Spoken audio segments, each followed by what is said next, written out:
Hello there, and welcome to the Imitation game for today, February the 23rd.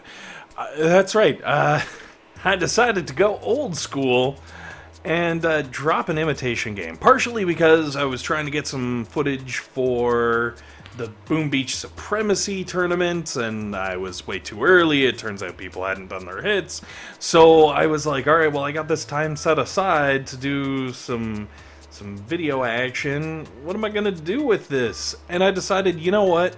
It's Imitation Day today, and why not?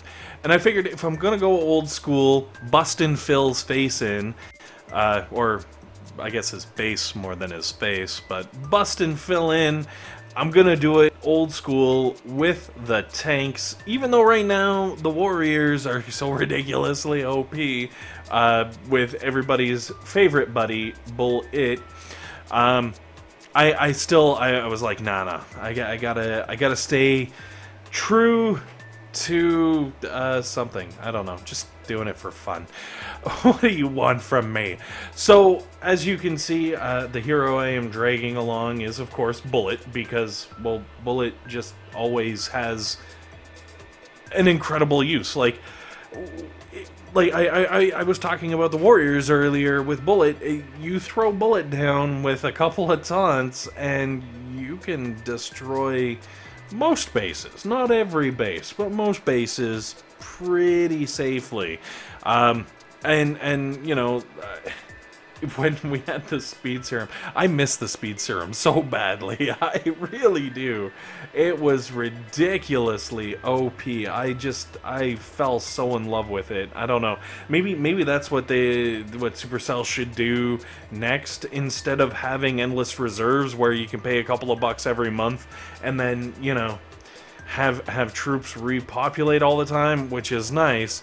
Maybe another one would be to throw in just Super Serum. You can buy the Super Serum GBE ability and just, like, have it all the time.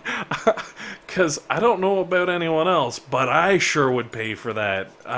Oh my goodness, the things I was doing were ridiculous. It was awesome. I loved it. I had so much fun. I hope they do it again soon. Like, honestly, I think that even topped the Rainmakers, which, don't get me wrong, the Rainmakers, also ridiculously fun, but so broken. I loved it. Anyways, sorry, getting distracted. Honestly, the first couple of levels, you go in and you can shoot things and you can blow things up and pew pew pew, you win. It's not incredibly difficult. Not gonna worry about it. We got another Phil going down. I do sometimes try to mess around, especially at these lower levels, and just, like, needlessly take out all the buildings before I take out the HQ, which on this level I was actually successful with. Possibly the only level I was successful with, because I feel like all the other levels I kind of messed up. But that doesn't matter. Moving on, Stage 5, this is where things actually start to get interesting, so we're gonna get serious here. Alright. Well, maybe not so serious. Wow, this guy is rocking some serious blue. Like, to take down that blaster, it took a while. I guess that's why he's on number 5. Manicardi?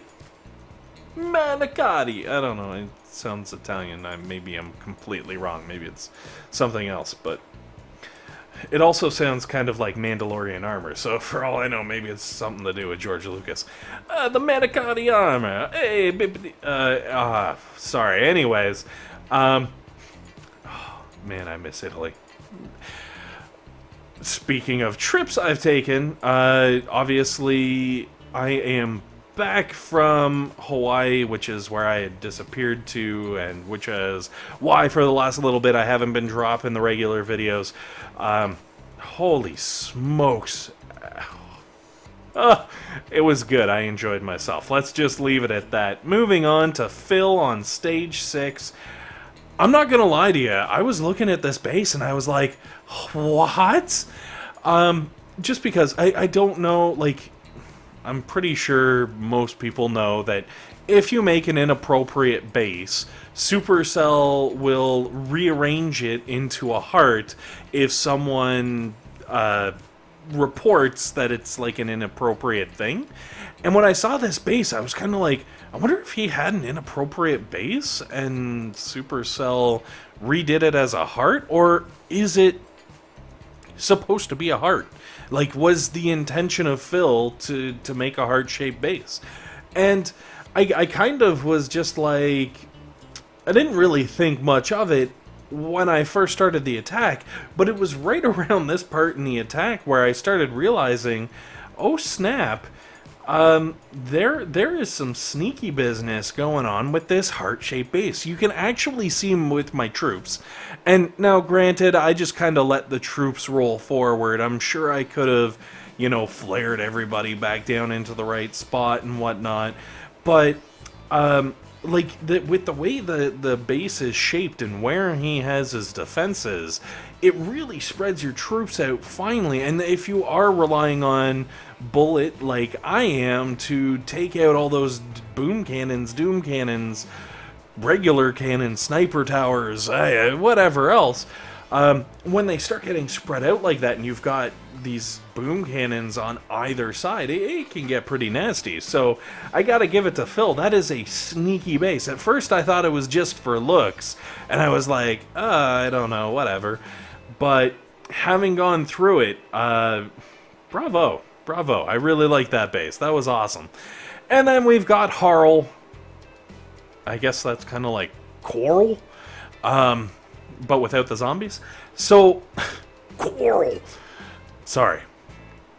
I'm not gonna lie to you. I sat and I stared at this base for like a solid 5 minutes. It took me longer to scout this base than it did to actually attack the base, because I thought there was a trick. I thought somehow, somewhere in this base, something was hidden that was going to ruin me. And I'm going to tell you right now, I was wrong. I was dead wrong. There was absolutely nothing. I do not understand how this was stage 7. Maybe there used to be some prototypes in the middle there, and like Supercell didn't get them accidentally. I honestly don't know, but this base was really nice and easy. It was nice. So I'm not gonna complain. I enjoy a nice easy Grenk roll through as much as the next guy. Probably even more than the next guy. Maybe not. Depends on the guy. But the important part is stage 7 down like a chump. Anyways, guys, thank you very much for watching. Hopefully this has been helpful. Hopefully it's been entertaining. And above all else, hopefully you guys have a fantastic day.